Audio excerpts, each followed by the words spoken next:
سنن نبی داؤد شریف کی روایت ہے، حضرت عبداللہ بن مسعود رضی اللہ تعالیٰ عنہ آپ سے مروی، آپ کہتے ہیں حضور صلی اللہ علیہ وسلم نے فرمایا کہ الطیرۃ شرکن، الطیرۃ شرکن کن ثلاثاً، حضور نے 3 مرتبہ فرمایا کہ کسی چیز کو منحوس خیال کرنا یہ شرک ہے، کسی چیز کو منحوس خیال کرنا یہ شرک ہے، کسی چیز کو منحوس خیال کرنا یہ شرک ہے۔ اب شرک کیسے ہے؟ ایک کام اللہ کی طرف سے ہوا ہے، ہم اس کو کسی دن کے ساتھ منسوب کر رہے ہیں کہ اس دن کی وجہ سے یہ کام ہو گیا ہے۔ ایک کام اللہ کی طرف سے ہوا ہے، ہم اس کو کسی مہینے کی وجہ کسی مہینے کے ساتھ جو ہے منسوب کر رہے ہیں کہ سفر کے مہینے کے اندر بلائیں اترتی ہیں اور سفر کے مہینے کے اندر یہ ہوتا ہے۔ حضور نے 3 مرتبہ فرمایا یہ شرک ہے۔ اور پھر حضرت عبداللہ بن عمر سے مروی ہے، حضور صلی اللہ علیہ وسلم نے ارشاد فرمایا، اب یہ روایت سنے، فرمایا من ردت الطیرۃ من حاجۃ، حضور نے فرمایا کہ جس بندے نے بدشگونی کی وجہ سے کوئی اپنی ضرورت چھوڑ دی، توجہ کریں کیا فرمایا،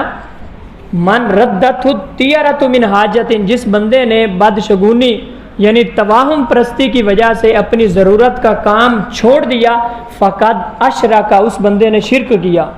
یعنی کسی بندے نے کہیں سفر کرنا تھا اور اس لیے سفر نہیں کیا کہ یہ سفر کا مہینہ ہے، سفر کے مہینے میں سفر نہیں کرتے، تو اس نے گویا شرک کیا کہ اس مہینے میں سفر اچھا نہیں ہوتا، رستے میں کوئی بلا ٹوٹ پڑے گی، ایکسیڈنٹ ہو جائے گا، کوئی معاملات ہو جائیں گے۔ اسی طرح کسی بندے نے نکاح کرنا تھا، شادی کرنی تھی، اور سفر کے مہینے میں اس نے اگر شادی نہیں کی اس لیے کہ یہ منحوس مہینہ ہے اور اس وجہ سے اس نے اپنا نکاح شادی روک دی ہے، حضور صلی اللہ علیہ وسلم فرماتے ہیں کہ اس بندے نے شرک کیا ہے۔ بدشگونی یہ ہمارا شیوا نہیں ہے، یہ تو کفار کا کام تھا، اور یہ مشرکین کا 3 آیات میں آپ کے سامنے پڑھتا ہوں،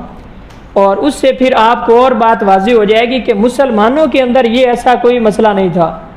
یہ ساری کی ساری یہ تو کفار کی علامتیں ہیں، چونکہ جس بندے کا عقیدہ کمزور ہوتا ہے نا، وہ بندہ توہم پرستی کا شکار ہوتا ہے۔ جس بندے کا عقیدہ مضبوط ہو، قرآن و سنت کے ساتھ تعلق مضبوط ہو، وہ پھر توہم پرستی کا شکار نہیں ہوتا، اور جو قرآن کو چھوڑ دے اس کا پہلا نتیجہ یہ نکلتا ہے کہ وہ بندہ توہم پرستی میں پڑ جاتا ہے۔ یہ شرک کا عقیدہ آیا ہی اس لیے تھا، لوگوں نے کہا کہ فلاں چیز سے نفع پہنچتا ہے، اس کو اپنا خدا مان لیا، اس کی پوجا کرنی شروع کر دی کہ اس سے نفع پہنچتا ہے لہذا اس کو ہی خدا بنا لو۔ آگ سے نفع پہنچتا ہے، آگ کی پوجا شروع کر دی۔ جس سے نقصان پہنچتا تھا اس کی بھی پوجا شروع کر دیتے تھے کہ اس کی پوجا کریں گے تو اس سے میں نقصان نہیں پہنچے گا۔ یہ اصل میں شرک کی وجوہات ہے پیچھے، اور یہ کفار اور مشرکین کا طریقہ ہے۔ سورۃ اعراف کی ایک آیت ہے، آل فرعون کے متعلق اللہ تعالیٰ نے فرمایا کہ یہ وَإِن تُصِبْهُمْ سَيِّئَةٌ، فرمایا کہ جب ان کو آل فرعون کو، اس قوم کو کوئی پریشانی، کوئی برائی، کوئی تکلیف پہنچتی، یَطَّیَّرُوا بِمُوسَىٰ وَمَن مَّعَهُ، یہ اس کو کہتے تھے کہ یہ حضرت موسیٰ علیہ السلام کی منحوسیت کی وجہ سے معاذ اللہ اور ان کے لوگوں کے منحوس ہونے کی وجہ سے یہ ہمیں تکلیف پہنچی ہے۔ یعنی وہ حضرت موسیٰ علیہ السلام کو منحوس قرار دیتے تھے اور آپ کی قوم کو استغفر اللہ منحوس قرار دیتے تھے جو آپ کے ماننے والے تھے، اور کہتے تھے یہ منحوس ہیں اس لیے ہمیں یہ تکلیف پہنچی ہے۔ یہ آل فرعون کا وتیرہ ہے۔ اسی طرح قوم سمود نے بھی یہی کہا، قالوا تطیرنا بک وبمن معک، انہوں نے کہا کہ یہ ہمیں جو تکلیف پہنچی ہے، یہ ساری چیزیں پہنچی ہیں، یہ حضرت سمود کی وجہ سے اور ان کی قوم کی وجہ سے پہنچی ہیں چونکہ یہ منحوس ہیں۔ اسی طرح ایک اور آیت سنیں، حضرت عیسیٰ علیہ السلام نے جب اہل انطاکیہ کی طرف اپنا نائب بنا کر بھیجا نا تبلیغ کے لیے انطاکیہ کی طرف،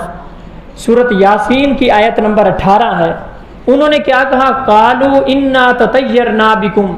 کہنے لگے کہ ہم تم سے بدشگونی لیتے ہیں، تمہاری وجہ سے ہمیں جو ہے یہ معاملات، تم منحوس ہو، لَئِن لَّمْ تَنْتَهُوا لَنَرْجُمَنَّكُمْ، اگر تم باز نہ آئے تو ہم تمہیں رجم کریں گے، وَيَمَسَّنَّكُمْ مِنَّا عَذَابٌ عَلِيمٌ، اور کہا کہ ہم تمہیں ضرور بھی ضرور دردناک عذاب پہنچائیں گے۔ یہ صرف 3 مثالیں میں نے آپ کی مختلف اقوام سے قرآن کی روشنی میں آپ کے سامنے رکھی ہیں کہ کسی دوسرے کو منحوس خیال کرنا، بدشگونی لینا، یہ کفار کا وتیرہ تھا۔